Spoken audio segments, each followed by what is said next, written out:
In 1502, Leonardo da Vinci wrote a letter to the Sultan of the Ottoman Empire.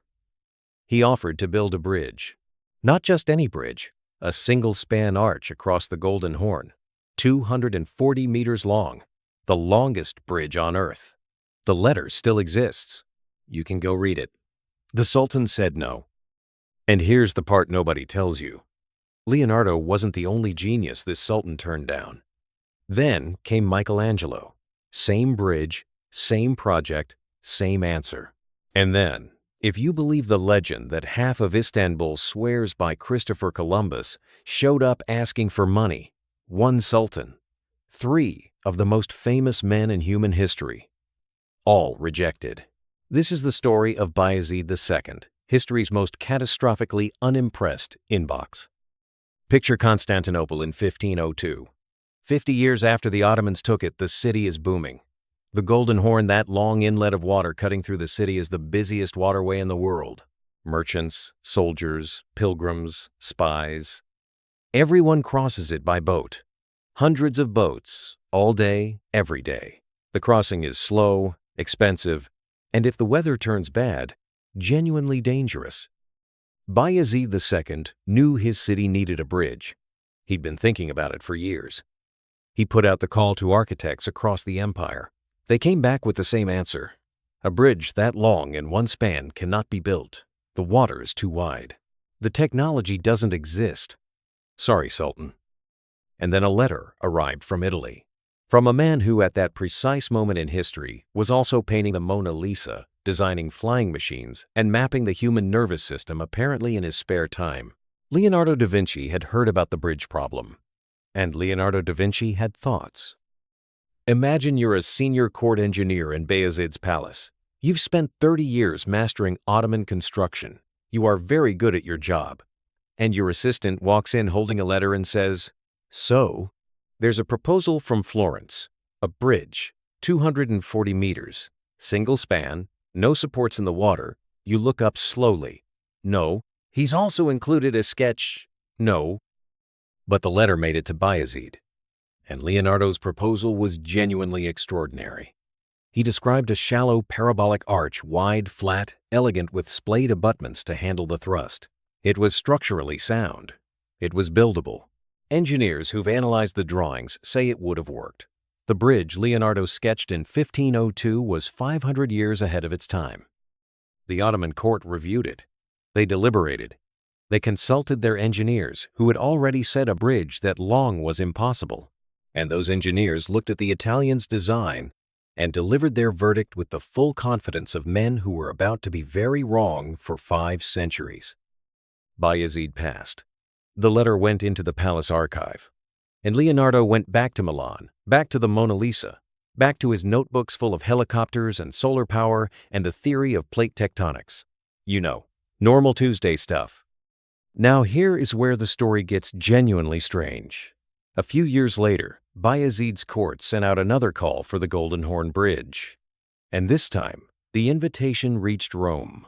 Specifically, it reached a furious, paint-covered sculptor who was, at that very moment, being personally tortured by Pope Julius II. The Pope had commissioned the Sistine Chapel ceiling. Michelangelo, who considered himself a sculptor and not a painter, hated this job. He hated it loudly. He hated it in letters. He hated it in poems. And then a letter arrived from Constantinople. "Dear Michelangelo, come to Istanbul. Build us a bridge. The Sultan will pay very well." How far is Istanbul from Rome? This is documented. His biographer Ascanio Condivi recorded it.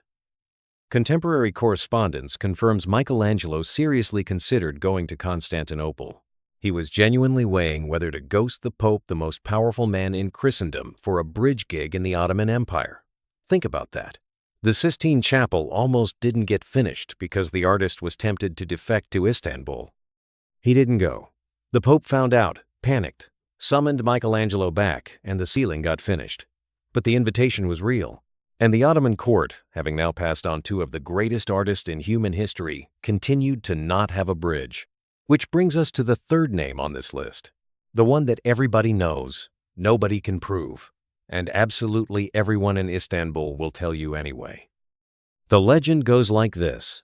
Before Christopher Columbus convinced Spain to fund his westward voyage, he shopped the idea around. And one of his stops, according to Turkish popular tradition, was the court of Bayezid II. Columbus, in his Genoese doublet and sun-damaged hat, standing before the Ottoman Sultan, pitching a route to the Indies by sailing west. "The world is round! I sail west! I reach the east! It's genius!" Bayezid unmoved. "How much?" It's a great story. 3 Renaissance geniuses, 1 sultan, 1 spectacular rejection streak. The only problem is that the Columbus version has no primary source. No letter in the archives. No chronicle entry. Nothing. It's beloved Turkish legend, passed down for generations, and it fits so perfectly into the pattern that everyone wants it to be true. We'll come back to this in a moment. Bayezid II died in 1512, having never built his bridge. The Golden Horn kept getting crossed by boat for decades. Then, centuries. The Ottomans built a bridge there eventually, but not until 1836, 330 years after Leonardo offered to do it in one shot. And Leonardo's specific design? His shallow parabolic arch, the one the Ottoman engineers called impossible? It finally got built in the year 2001. Not in Istanbul. In Oz, Norway. A small footbridge, faithful to Leonardo's original sketches, opened to the public. It works perfectly. It has worked perfectly for over 20 years. The Ottoman engineers were only wrong by about 500 years. Somewhere, in whatever dimension history's great ironies go to retire, Leonardo da Vinci is standing in a Norwegian field, looking at his bridge, and saying absolutely nothing. He's just standing there, looking at it, with an expression that needs no translation whatsoever. All right, let's sort fact from legend. Leonardo's letter to Bayezid II, completely real. The letter was discovered in the Topkapi Palace archives in 1950, by a researcher named Franz Babinger. It's still there. The bridge design is documented. Structural engineers have analyzed it. It works. Michelangelo's invitation to Constantinople, also real. Documented by his biographer Condivi and in contemporary letters. He genuinely considered it. The Norway footbridge.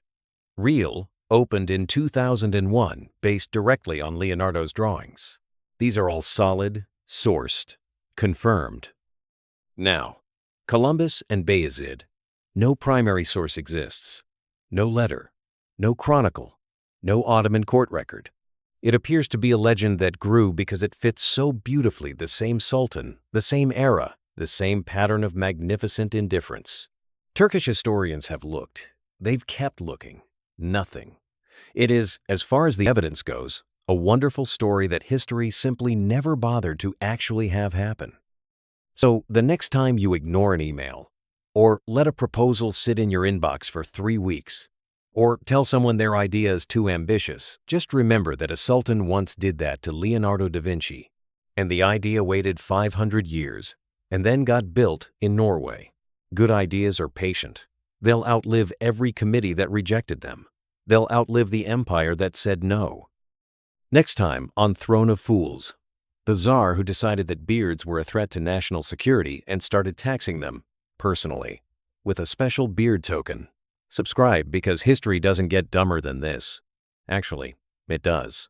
That's the whole point.